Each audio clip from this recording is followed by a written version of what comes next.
झुम्पा, कहाँ रह गई? आई आई। जल्दी चलो चलो, हल्दी लगाना शुरू करो। अच्छा काजल ताई, हमें शादी करके भूल तो नहीं जाओगी? चल लड़ी। अरे ऐसे कैसे भूल जाएगी?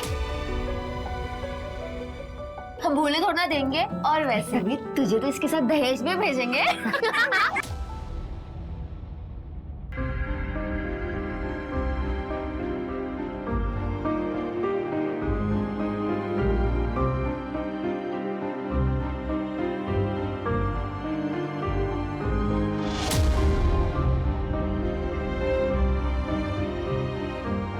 कम से कम 10,000 रुपए। इतना ज्यादा? हमारी दोस्त को हमसे छीन रहे हो, ये तो बहुत सस्ता हुआ। अरे ठीक है, अच्छा ठीक।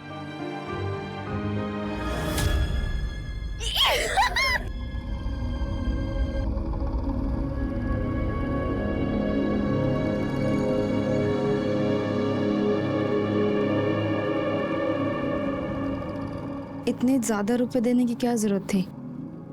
तुम अभी तक वही सोच रही हो?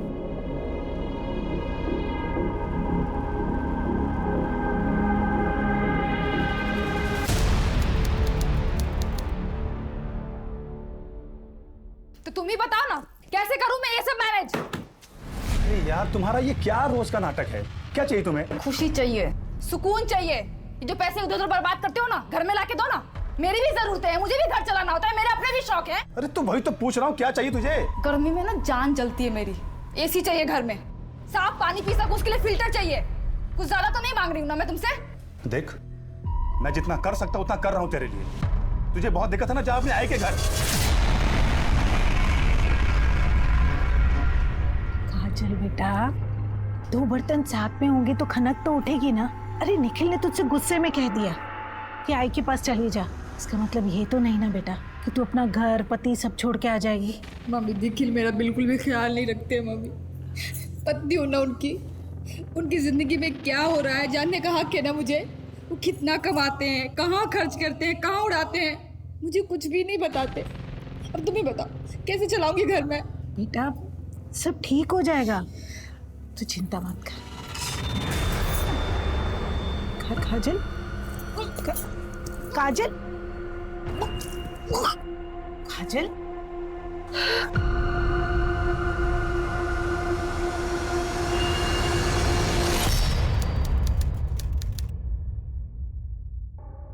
देखो, जो भी हुआ है सब भूल जाओ। मैं वादा करता हूँ कि अब से पैसा कहीं नहीं बर्बाद करूंगा। अब जो भी कमाऊंगा तुम्हारे हाथ में लाकर रखूंगा। अब तो हमारी गुड़िया भी आ गई, तो प्लीज इसके लिए मान जाओ।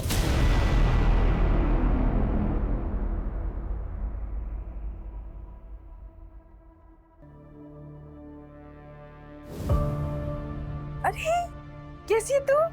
बस आप ही का नाम लेती है गरिमा ताई। इतनी बड़ी हो गई है ये। गरिमा ताई, वो पैसों का कुछ बंदोबस्त हुआ क्या?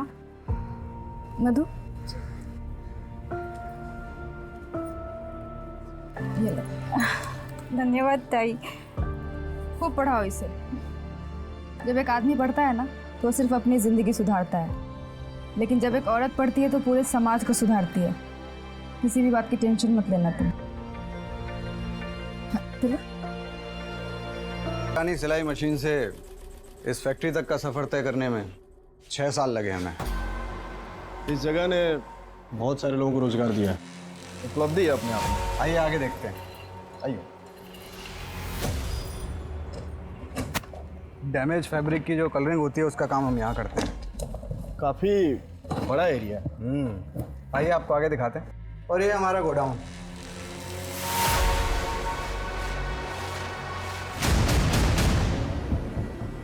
यहाँ क्या है बर्तन? ये तो बस स्टोर रूम है। देख सकते हैं क्या? अरे इसमें देखने के लिए कुछ नहीं है, आप आइए ना, मैं आगे दिखाता हूँ।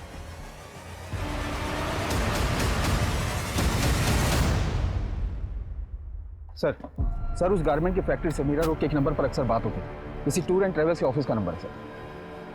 मीरा रोड जाके पता कर, अगर एक भी क्लू मिल गया ना तो इस गारमेंट फैक्ट्री के खैर नहीं। जी सर। मुझे कुछ समझ नहीं आ रहा, मैं क्या करूं? मुझे तुमसे मिलना है।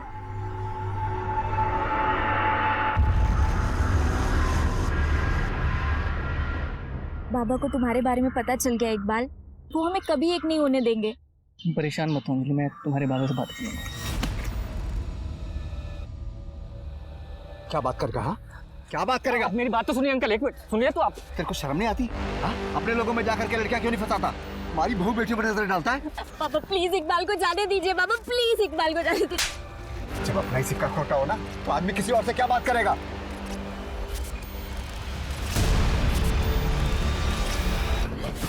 तो कान खोल करके सुन ले अंजलि, जो तू चाहती है ना वो तो मैं कभी नहीं होने दूंगा। पापा मैं इकबाल से बहुत प्यार करती हूँ, मैं उसके बिना नहीं रह पाऊंगी। अच्छा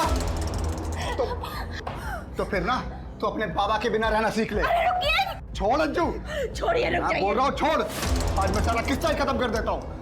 जब मैं नहीं रहूंगा ना उसके बाद इसका जो मन चाहे वो करे। नहीं पापा मत कीजिए, वो मत कीजिए, आप जो कहेंगे मैं वही करूंगी। रुक जाइए, आप जो कहोगे मैं वही करूंगी।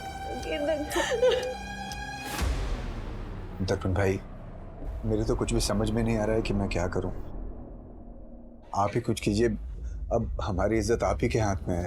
फिक्र मत कीजिए नंदन भाव, आपकी इज्जत हमारी इज्जत, काम हो जाएगा।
हाँ साहब, वो मेरी दुकान है, पर वो तो 2 साल से बंद है।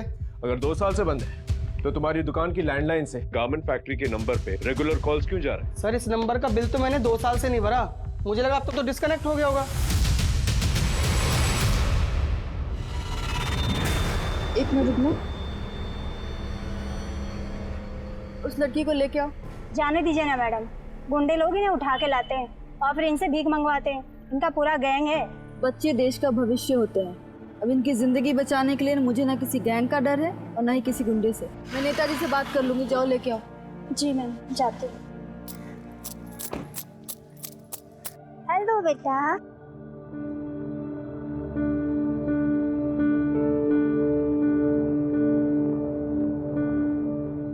क्या नाम है तुम्हारा? श्रद्धा। अच्छा, आओ बैठो।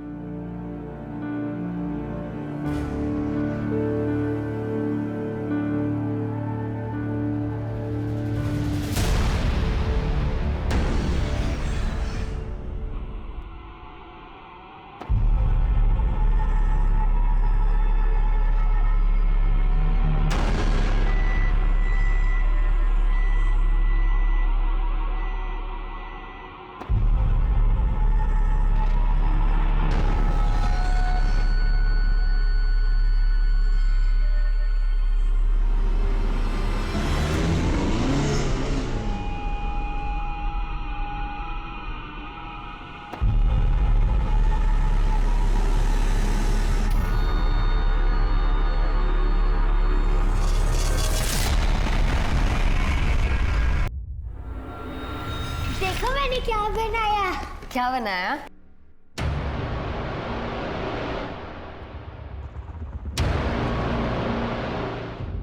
मेरी कुछ समझ में नहीं आ रहा खुशी, में क्या करूं। मैंने कभी नहीं सोचा था कि निखिल ऐसा कुछ करेगा। तू परेशान क्यों होती है? सब ठीक हो जाएगा और तू जब तक चाहती है यहाँ रह सकती है। कब तक मैं तेरे ऊपर बोझ बनी रहूंगी? मुझे अपना भी तो कुछ करना होगा ना खुशी। देख, तू जाना चाहती है तो जा, मैं तुझे रोकूंगी नहीं, पर कम से कम हिना को तो मेरे पास छोड़ दे, मेरी भी तो बेटी है ना।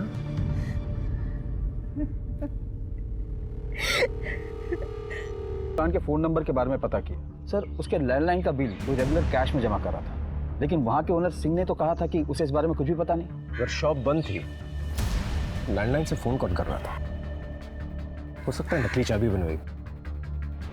इस सिंह से ज्यादा पूछताछ नहीं की ना? नहीं सर। और लैंडलाइन भी नहीं कटवाई? नहीं सर। गुड।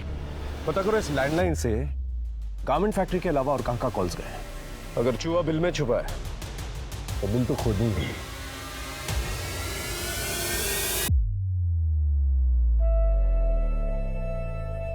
अरे तू कैसी है?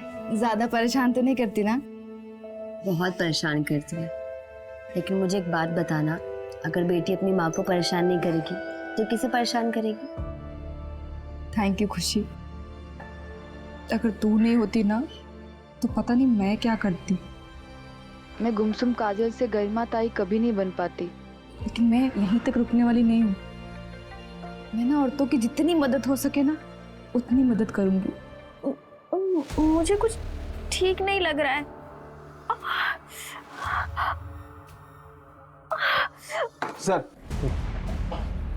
Sir Singh tour and travel की लैंडलाइन से इन कुछ नंबरों पर बहुत बार कॉल आते थे, और सर पिछले हफ्ते में इस नंबर से बहुत बार बातें हुई थी। किसका नंबर है? सर कोई कौशल किशोर है, छोटी मोटी ट्रांसपोर्ट कंपनी चलाता है। इस कौशल किशोर के बारे में पता कर। जी सर। निखिल से शादी की थी,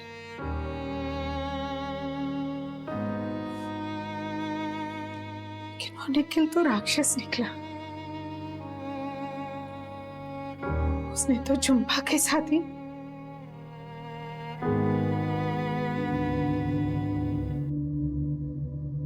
झुम्पा, तुझे कितनी बार कहा है खाना टाइम से खा लिया कर। होता है, बस ये साफ कर लूं। अच्छा चल ठीक है। और ये हिना ना रात भर सोती है ना सोने देती है, अब जाके सोई गया, तो मैं सोचती हूँ थोड़ी सी झपकी मैं भी मार लूँ। निखिल आने वाले होंगे, तुम उनको खाना खिला देना। होता है। चल, और तू भी खा ले जल्दी। होता है।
कहीं ज्यादा इसको जानती हूँ, ये मुझसे झूठ नहीं बोल सकते। निखिल,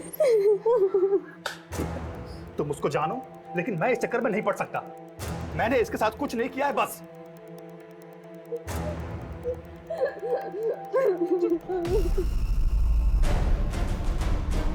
तुम्हें क्या लगा था कि तुम मेरा पति हो तो मैं तुम्हें माफ कर दूंगी?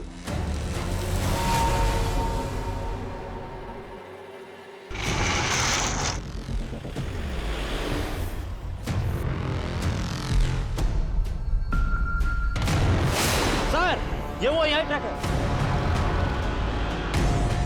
गाड़ी चेक करो। ये सर। क्या है गाड़ी में? कुछ नहीं सर। चल दिखा दिखा दिखा। उधर बॉक्स में देखो।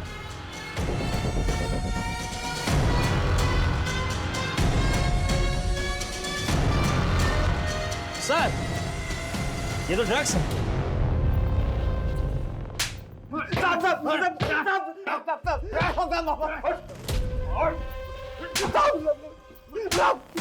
ड्रग्स स्मगलिंग कर रहा था ना? कर रहा था क्या नहीं? नहीं साहब, हमें कुछ नहीं पता, हम तो सिर्फ ड्राइवर है। कौशल ने बोला था हिमाचल सामान डिलीवर करने के लिए, हमें थोड़ी पता होगा इसमें क्या छिपा है साहब। कहाँ है कौशल? साहब यही मीरा रोड में रहता है साहब।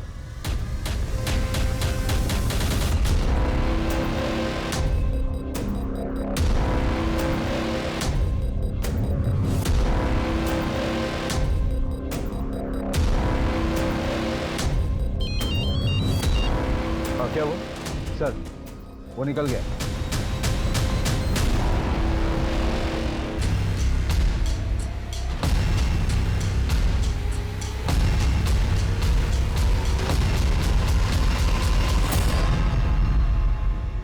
सर, मुझे कंप्लेन लिखवानी है।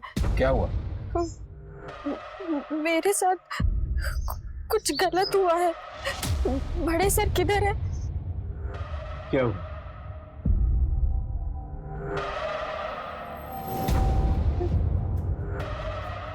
मैं प्रेग्नेंट थी, मेरा मिसकैरेज हो गया। लोज ने आपके साथ कुछ किया? नहीं सर।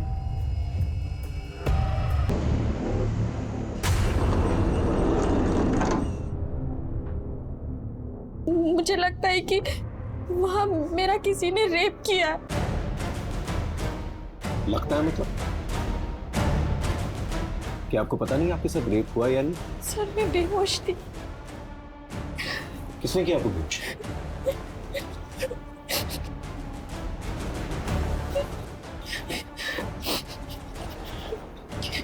देखिए, डरिए मत। जब तक आप हमें खुल के नहीं बताएंगे हम आपकी मदद नहीं कर पाएंगे। सर, मेरे पति यूएस रहते हैं, अभी 5 महीने पहले ही गए।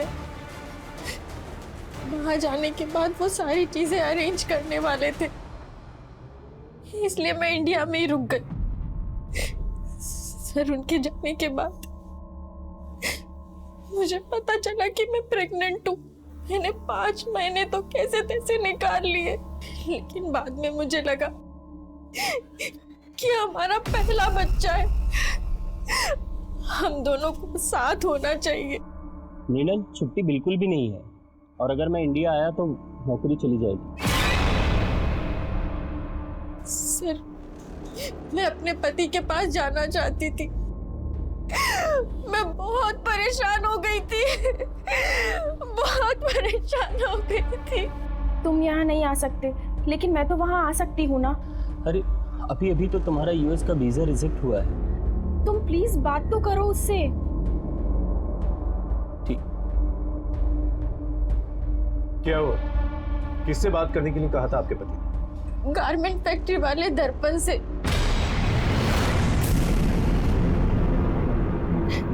दर्पण से क्यों? वो इलीगल तरीके से लोगों को यूएस भेजता है। कबूतरबाजी से? हाँ, इसलिए मैं उससे मिलने गारमेंट फैक्ट्री गई थी।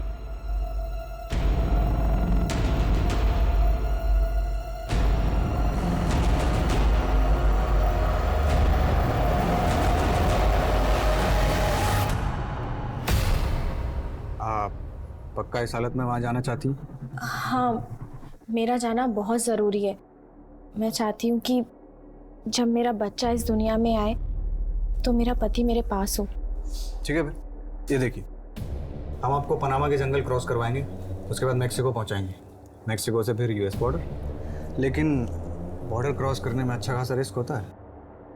हाँ, मैं समझती हूँ। देखिए, सफ़र काफ़ी मुश्किल भरा होता है। कई बार ट्रक्स के अंदर, ऑयल टैंकर्स के अंदर छुप छुपा के जाना होता है। तो हम अक्सर ऐसा करते हैं कि नींद का इंजेक्शन दे देते हैं ताकि तकलीफ बहुत कम हो। और आपकी हालत देखकर ऐसा लगता नहीं कि हमें वहाँ जाके रिस्क लेनी चाहिए। तो मैं तो कहता हूँ एक बार यहीं पैच टेस्ट कर लेते हैं ताकि पता चल जाए कि कोई साइड इफ़ेक्ट तो नहीं। ठीक है। ओके, तो ये आपको इंजेक्शन लगा देंगी? मुझे थोड़ा ज़रूरी काम है, मैं चलता हूँ।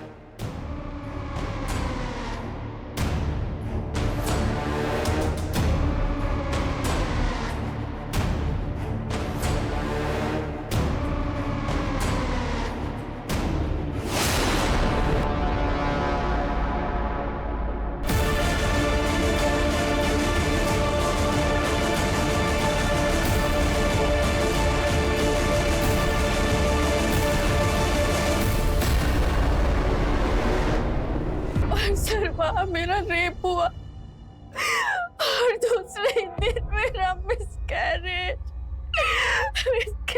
हो गया। मुझे कुछ ठीक नहीं लग रहा है। मिनल, क्या क्या हुआ? जाने थी।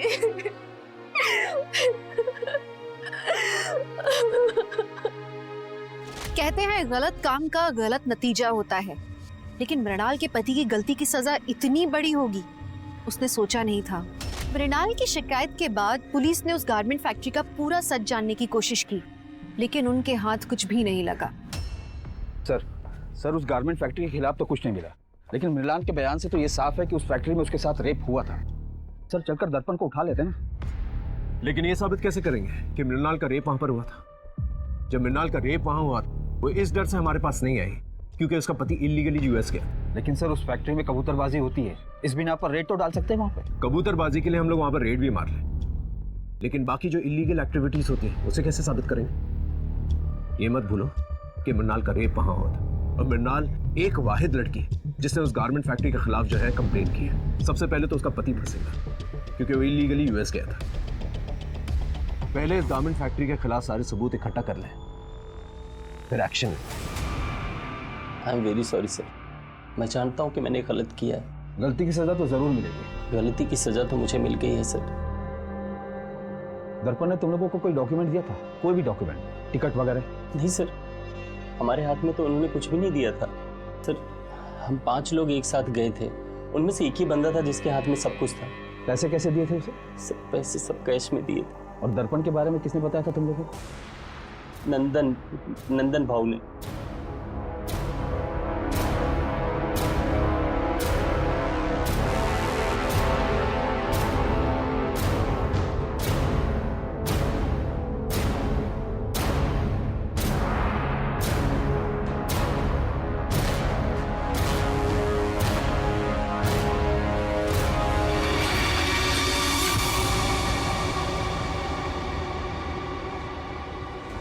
सर, अंजलि को इकबाल से प्यार हो गया था और इसीलिए हम लोग उसको उसके भाई के पास यूएस भेजना चाहते थे, पर अंजलि का वीजा नहीं हो पा रहा था और जिसके लिए मैंने दर्पण भाई से मदद भी ली थी। अंजलि गई थी मिलने के लिए उनसे, पर वापस आके अंजलि ने सुसाइड कर लिया था सर। आप लोगों को अजीब नहीं लगा कि गारमेंट फैक्ट्री से आने के बाद उसने सुसाइड कर लिया? हो सकता है वहां पर उसके साथ कुछ गलत हुआ हो। हमने तो यही सोचा था कि शायद अंजलि खुद यूएस नहीं जाना चाहती है और हम दोनों से जबरदस्ती भेज रहे थे, इसीलिए उसने शायद आत्महत्या कर ली हो। और आज तक हम लोग एक दूसरे को माफ नहीं कर पाए। ये दर्पण ने आप लोगों को कोई डॉक्यूमेंट्स वगैरह दिए थे? डॉक्यूमेंट्स? नहीं। इस अंजलि के केस को अच्छी तरह से खंगालो, उसके मोबाइल रिकॉर्ड, लोकेशन रिकॉर्ड, सब कुछ। जी सर।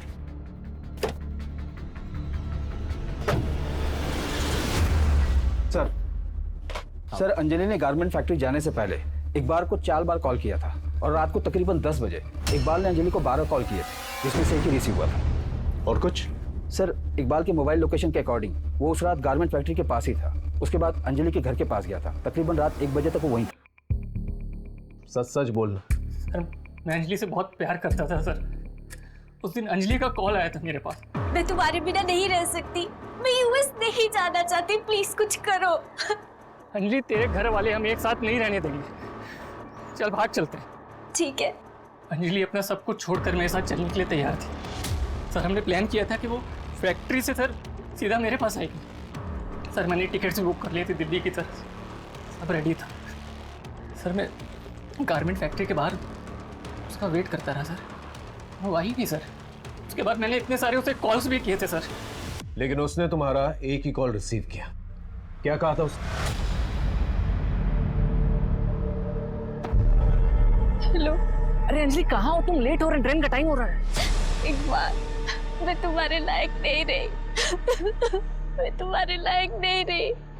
अंजलि हुआ क्या? अंजलि ने इकबाल से कहा था कि अब वो उसके लायक नहीं। इसका मतलब गारमेंट फैक्ट्री में उसके साथ कुछ ना कुछ गलत जरूर हुआ था। नहीं, दर्पण भाई ऐसा कुछ गलत कैसे कर सकते हैं? कर भी सकते हैं। इनफैक्ट एक लड़की आई है हमारे पास रेप कंप्लेंट लेके, और 5 केसेस हैं हमारे पास जिनका लिंक कहीं ना कहीं उस गारमेंट फैक्ट्री से है। आप लोग सिर्फ कंप्लेन कीजिए, अगर उसने किया है नहीं किया है हम उससे गुलवा लेंगे।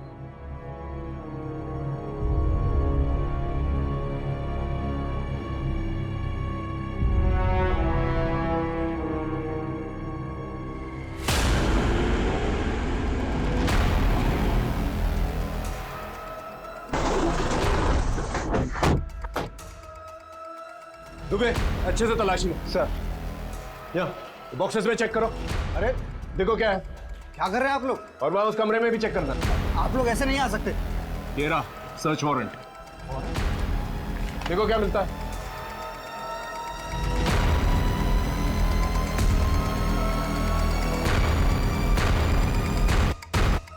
सर सर यहाँ कबूतरबाजी से रिलेटेड कुछ भी नहीं मिला। सर हाँ ये मिला।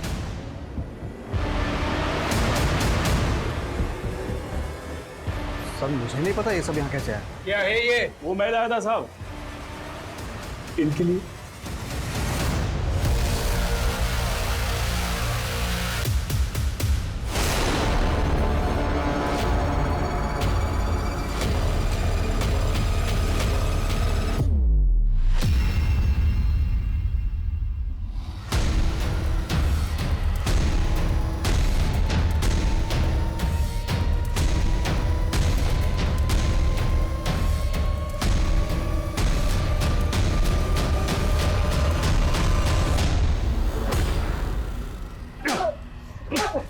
ड्रग्स की स्मगलिंग करता है? हाँ साहब मैं तो बस ट्रक भाड़े पर देता था, कौन उसमें क्या ले जाता मुझे नहीं पता।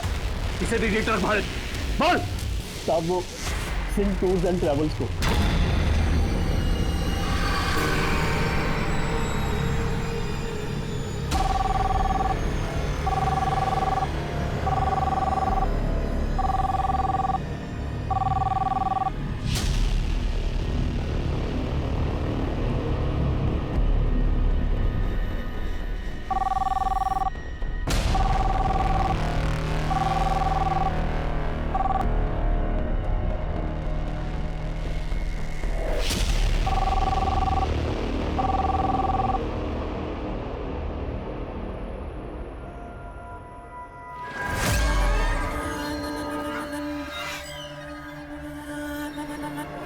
हेलो हेलो, मुझे यूएस जाना है।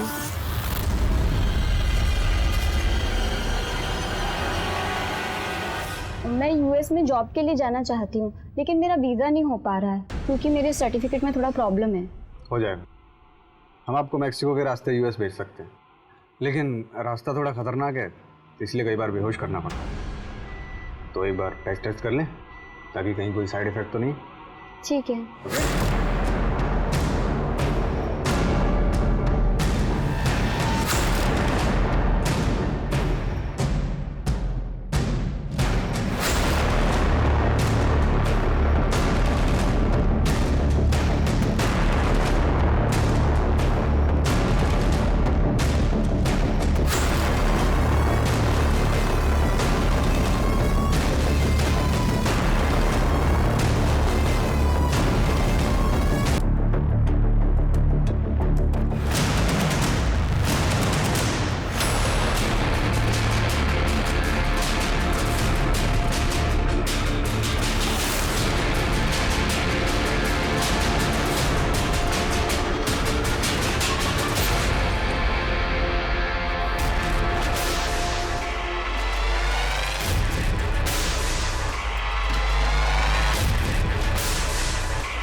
तो तुम हो जो लड़का बन के लड़कियों का रेप करती है, और तुम्हारा पति दर्पण तुम्हारा साथ देता है। लेके जा सर। तुम्हारे उस शंकर की मदद से सिंह टूर्स और ट्रैवल्स का लैंडलाइन एक्टिवेटेड रखते थे, और जितने भी इलीगल काम है जैसे कबूतरबाजी और स्मगलिंग वो किया करते थे। 2 साल से वो दुकान बंद थी। मुझे कहीं से पता चला कि उस दुकान का मालिक सिंह उस दुकान को बेचना चाहता है, इसीलिए उसे रेंट पर नहीं चढ़ा रहा था। खाली रख रहा था। वो प्रॉपर्टी के रेट बढ़ने का इंतजार कर रहा था, इसलिए हमने वहां से अपना काम करना शुरू कर दिया। देखो, छुपाने का कोई फायदा नहीं है। 7 फाइलें हैं मेरे पास और 5 केसेस और भी हैं। अभी से कुछ दिन पहले नम्रता नाम की एक लड़की जो तुम लोगों के गारमेंट फैक्ट्री में काम किया करती थी, एक्सीडेंट का केस बना, लेकिन जब हमने सीसीटीवी फुटेज देखा तो वो घबरा कर किसी से भाग रही थी। तुम दोनों ही मारा है ना उसे? हाँ, क्योंकि उसने चंदा का खून होते हुए देख लिया था। कौन चंदा? एक अनाथ लड़की थी, भिखारन। मैंने उसे अपने एनजीओ में रखा था। बहुत खूबसूरत थी वो। मेरा दिल आ गया था उस पर, लेकिन उसको पता चल गया था कि मैंने उसका रेप किया है, और वो मुझे धमकी दे रही थी कि वो मेरा ये राज सबको बता देगी। तो मैंने उसे मारा।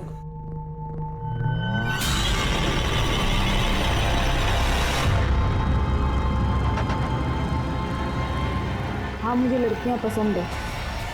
मैं और खुशी शुरू से ही पार्टनर है।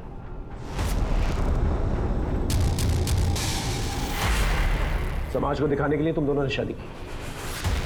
हाँ, मेरे और खुशी के बीच में एक डील हुई थी कि शादी के बाद हम दोनों अपने अपने पति के साथ रहेंगे, लेकिन हमारा रिश्ता कायम रखेंगे। और तुम्हारा पहला पति निखिल?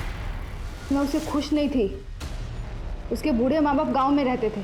अपनी कमाई का आधा हिस्सा वो उनको भेजता था। और वैसे भी शुरू से मुझे झुम्पा पसंद थी।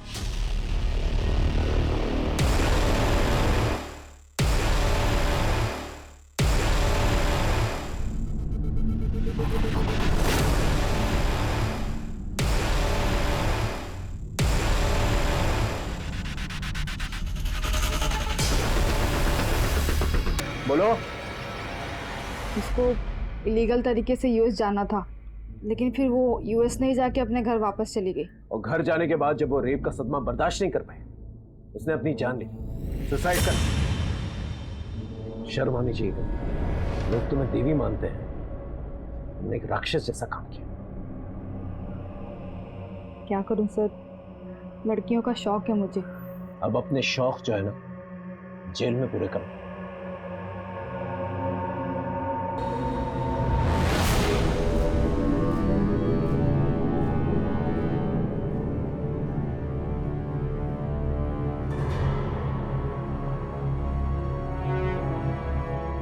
गरिमा का पर्दाफाश होते ही और भी लड़कियां सामने आईं। गरिमा और दर्पण को 12 लड़कियों के रेप और नम्रता और चंदा के मर्डर के लिए गिरफ्तार किया गया। सोचिए ना, अगर पहले की किसी लड़की ने कंप्लेंट कर दी होती तो आज न जाने कितनी लड़कियों की जिंदगी बर्बाद। ये क्यों सिखाता है कि अपने पर संयम रखो, कुछ मत बोलो, चुप रहो। ये सीख सबसे गलत है। अगर आपके साथ कुछ गलत होता है तो अपने मुंह पर ताला मत लगाइए, बोलिए, क्योंकि एक के चुप रह जाने पर अपराधी का मनोबल बढ़ता है और वो एक के बाद एक अपराध करता जाता है। कहते हैं यहाँ हर चेहरे पर एक नकाब चढ़ा है। जो चेहरा बहुत मासूम सा लगता है, हो सकता है उसके पीछे एक बहुत ही शैतानी दिमाग छुपा है। कब, कहां और कैसे किसी को अपराध अपने गिरफ्त में ले ले, कोई कह नहीं सकता। अगर हम एक बार भी गलत रास्ते पे चलने का निर्णय लेते हैं तो उसके बाद सब कुछ तय है कि गलत ही होता जाता है। इसलिए जरूरी है कि हमेशा हम कानून के दायरे में रह के सब काम करें, क्योंकि कानून का दायरा एक ऐसी लक्ष्मण रेखा है जिसे लांघने पर बदनसीबी का शिकंजा जिंदगी के गले पर कसता जाता है। तो चलिए, मैं दिव्यांका त्रिपाठी दहिया लेती हूँ आपसे विदा। फिर मिलूंगी एक नए केस के साथ। तब तक देखते रहिए क्राइम पेट्रोल, सतर्क, विमेन अगेंस्ट क्राइम। एक औरत पर वार, अब हर औरत का भार। जय हिंद।